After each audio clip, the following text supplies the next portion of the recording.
Hello and welcome back to Clash PvP. Yes, I'm finally back playing EVE Online. Apologies for being away for so long. As you probably guessed, I quit EVE about 2 years ago, but I'm starting playing again, enjoying it again, so hopefully I'm going to be here for quite a while making more Lowsec PvP videos. Today, I just thought I would go over some of the fights I had when I was last playing about 2 years ago. It's going to be a mixture of fights in which I do something good or want to showcase a technique I did, and also some mistakes I make and things that you have to watch out for when it comes to Lowsec PvP. So anyway, let's get into the video. So here we are in Ladistia. We have got one guy in local, this guy Pongia, I guess he's pronounced, and I know that he's in a destroyer. And we can see that there's only one small outpost in the system, this Kaldari small outpost over here. So instead of warping to somewhere to try and scan him down, I just predict that this is where he is. And this can save you a little bit of extra time and potentially catch someone before they expect you to be there. So in we go, let's just skip forward a little bit. And yep, I was right. You can see that he is in the small outpost, so we're going to warp in, see if we can catch him.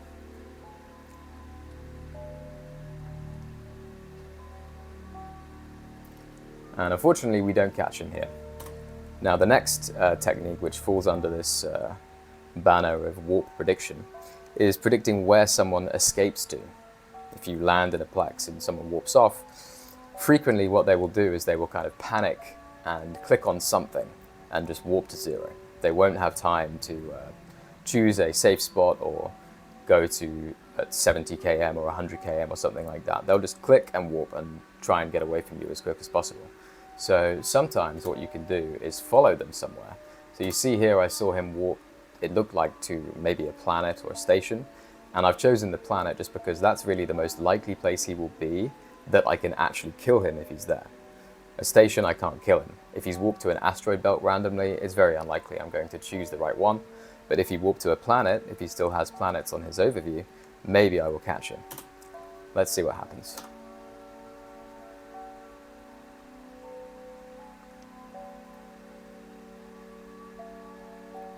So we're following him in the warp. He's on scan directly ahead of me. But in a second, he's disappeared. So in this case, I was wrong, but that happens. It's worth a try most of the time, and occasionally it will get you a kill. Now the final technique, which I refer to as warp prediction, is to predict where someone is actually going to go. They're not there yet, and you're predicting they will go there. So sometimes if you are chasing someone down, they will just assume you give up and warp straight back to where they were plexing or whatever. So I predict here he's just going to warp straight back to the small outpost, and I, in a second, just warp straight back at 0 km myself. And I'm hoping he follows me, and then we will see what happens. By the way, I'm in a Thrasher, a Brawler Thrasher here, and look, he's come back on scan.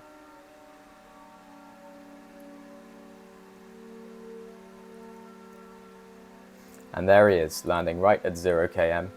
No chance of getting away now.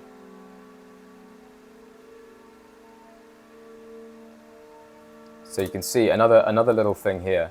You may have noticed in my scanner his name, the ship's name is his name. He hasn't changed the name of his ship.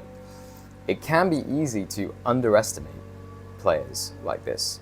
He's a fairly new player. He's got an unnamed ship, a default named ship. But I'm still going to overheat my guns and take this fight as if this is a proper player, because in the era of skill injectors and things like that, you never know. So I'm keeping a range at 1,400 with my hail loaded, just trying to blast this guy down as quick as possible. And we get the kill. But you can see he did some decent damage. And we find out, yep, he was using tier 2 guns despite his new character, so potentially that fight could have gone the other way. Anyway, that's the first clip. This next clip is going to be looking at some mistakes you can make very easily, especially when piloting a ship like the Breacher, as I'm piloting here. This Breacher is fitted with both a medium shield, ancillary shield wrapper and a small ancillary armor wrapper. So in addition to everything else you're doing with drones and managing your range and all that kind of stuff, it can be easy to lose track of what your modules are doing, lose track of overheating, lose track of your range and things like that. So you really have to pay attention to things when you're piloting ships like this. I think this is a really good example of how important it is to have good hotkeys and to be using hotkeys instead of clicking. So let's see what happens.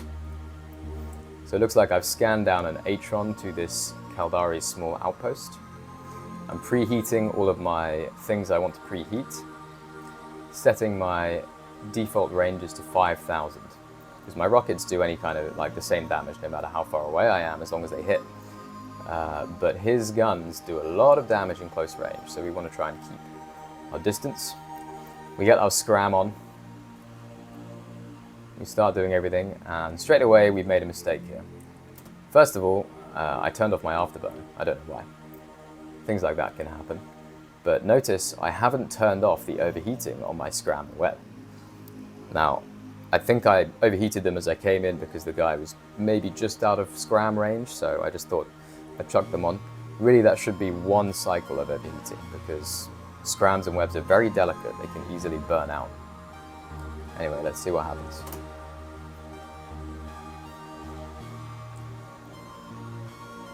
I also should be overheating my afterburner here to try and get away from him a bit quicker.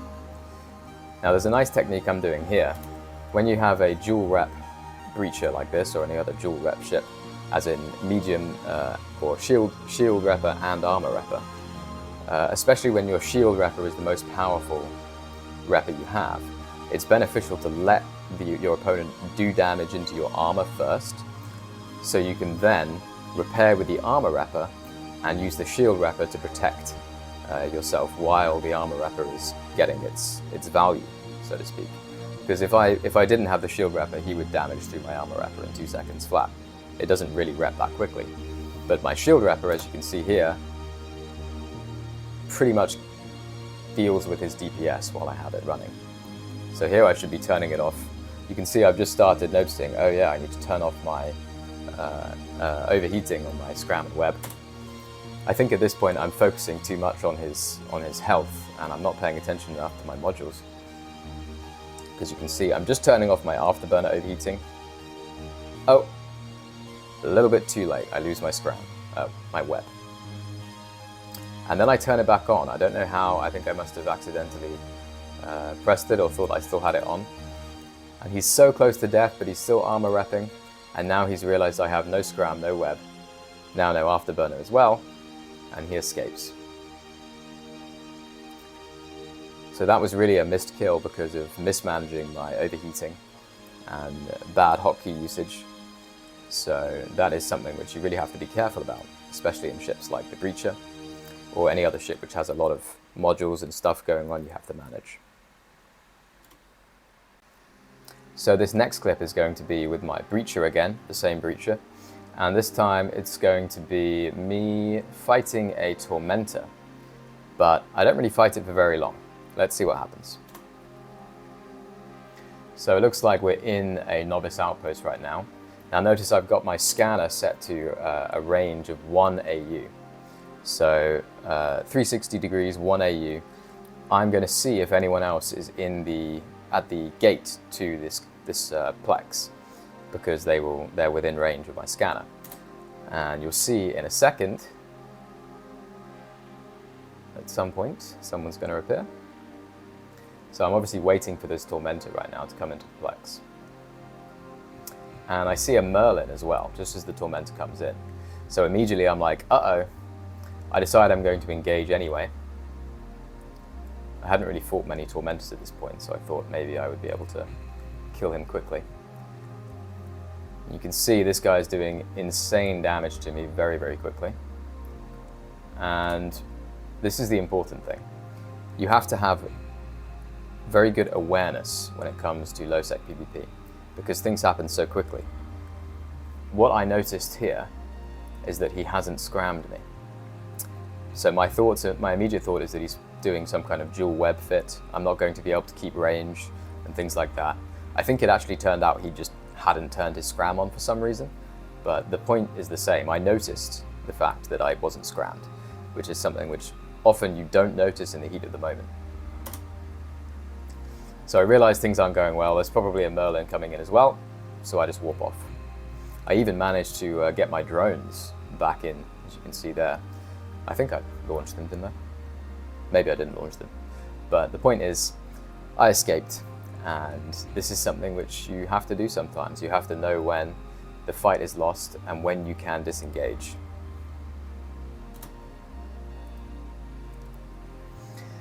This next clip is me and my Thrasher again, Brawler Thrasher.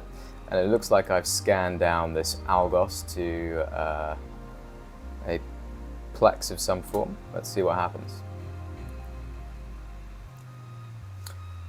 So I pre-overheated my modules. The scram and the web is just in case he's just out of range. Guns and afterburner should pretty much always be pre-overheated in most situations. I think I'm planning on doing some kind of range, different range to what I would normally do in a Thrasher here. Let's see what happens. So we managed to use our overheated scram to get the scram on nice and quick. And yes, I'm keeping at range of 6,500 meters. So this clip is really about range management and thinking about what range you should try and fight at, whether you should orbit or keep at range and that kind of thing. So here, I know that an Algos is something which very often fits newts. So keeping at 6,500 can give you the option to just dip out of that newt range at some point, if it looks like that's going to be an issue. Realistically, in a Thrasher, that's not the main problem, because I don't really use any capacitor that much. The other reason is the Algos doesn't have any bonuses to range with guns, and he could be fitted with neutron blasters, which do a lot of damage in close range, while as the Thrasher has the bonuses to range and is using projectiles which have a naturally long fall-off range. So if I'm sitting at this sort of 5,000, 6,000 meter range, his guns aren't going to do that much, while as mine is still doing quite a lot. And the drones, that's his main thing as an Algos, but they just don't do that much damage. So I'm confident I can win the fight at this range. As we can see anyway, he's using newts, not, or maybe he has some guns as well, I don't know. Let's see. Ah, yeah, you can see there, Dr. Song misses you completely. So his blasters aren't doing much damage. My guns are still doing plenty of damage. And once again, showcasing the importance of keeping your scanner on 1 AU range, 360 degrees, I now see that there's a catalyst which could be coming in to join the party. Let's see what happens.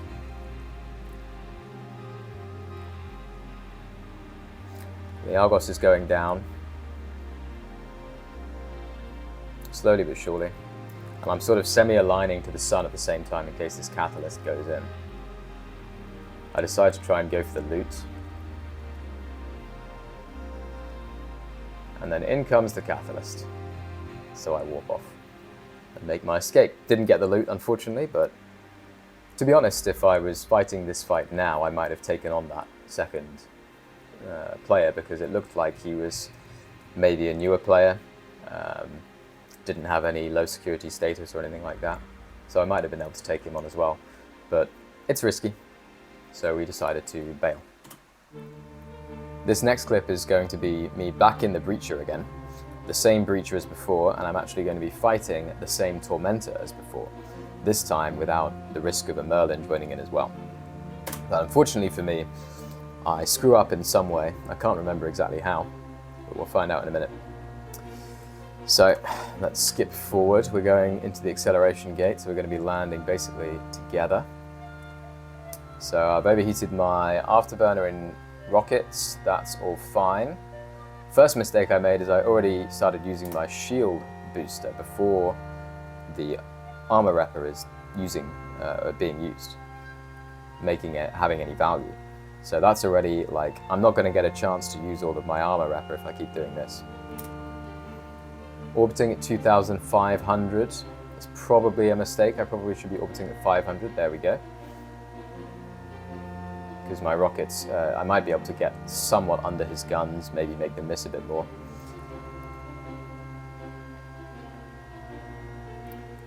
Ah, see, this is the crucial error I make. So the first error I made was using my shield repper before the armor repper had any use to it. And subsequently, my shield repper is now empty, and I still have 6 charges of armor repper left, which I'm not going to get a chance to use right now. The other mistake I've made is I haven't put my shield repper on don't auto repeat. So if you see here, what's going to happen is I'm going to use this shield repper with no cap boosters, and that's it. That's all my cap gone. So now my armor repper turns off. I don't notice that it's turned off, and before I know it, I'm dead. If you notice, I still had 4 nanite pastes left in my armor repper. So those were totally wasted by those 2 mistakes I made there. Again, the breacher and ships like that, where you have lots of reps to manage in frigate PvP, where fights might only last 10-20 seconds, it's quite hard to manage. You have to be very careful. This last clip is going to be me in my Atron versus a breacher. So this is going to be a showcase on how you can fight the breacher, which is really a very, very powerful frigate, probably the most powerful Tech 1 frigate, not including faction frigates. And the Atron, I think, is probably the best ship to fight the breacher, at least for tier 1 frigates. And the reason for that is the Atron just has extremely high damage per second, and I guess the secondary reason is it's also a fast ship, so you can potentially, depending on the skills and the fits, keep on top of the breacher. Whereas against a lot of frigates, the breacher can keep itself at that sort of 5,000 meter range and just do its full damage while your guns are barely hitting. Let's see what happens here. So I start about 6,000 meters away. Now notice what I'm doing. I'm keeping at range at 1,600. I mean, to be honest, it probably should be about 1,000, but 1,600 is just within the optimum of my guns. I've loaded Void. Basically, I'm planning on just doing 100% DPS. And keep at range, the reason for that is I don't want any transversal. I want my guns to just be hitting maximum damage the whole time. If I was orbiting, I mean, neutron blasters, they're pretty accurate, but with Void, my tracking might not be good enough to guarantee max DPS. And what we want here is max DPS. The reason for that is the breacher's real strength is its repping, its active tank. And one of the counters to active tank ships is just doing so much damage that their active tank only gets a chance to rep maybe one or two times before they die. So let's see what happens here. So you keep at range, start blasting away. And once we're in range, you can see we do stupid damage. And does he get a second rep? It doesn't look like he even got a second rep of his shield booster. Now, I don't know if this guy was particularly high skilled. In fact, let me just see. What was the loot? So for a start, this guy was kite fit, so he had light missiles. But he's got the medium ancillary, so his tank was probably fairly decent, but it didn't last 2 seconds. Would this work against a max skilled breacher pilot? Maybe not, but this is the best chance you get against these kind of ships. And it also works well against things like Incursuses, or Incurse I don't know. You know, any kind of ship which uses an active tank, and that's one of its main benefits. It's a very good strategy to just try and punch through that active tank with pure DPS, keep it range within your optimum, and DPS through that active tank before they get a chance to make use of it. So I hope you found this video useful. Please like and subscribe and do all those kind of YouTube things. And I hope to see you around the Caldari, Galente, Faction Warfare, Lowsec space area. Peace.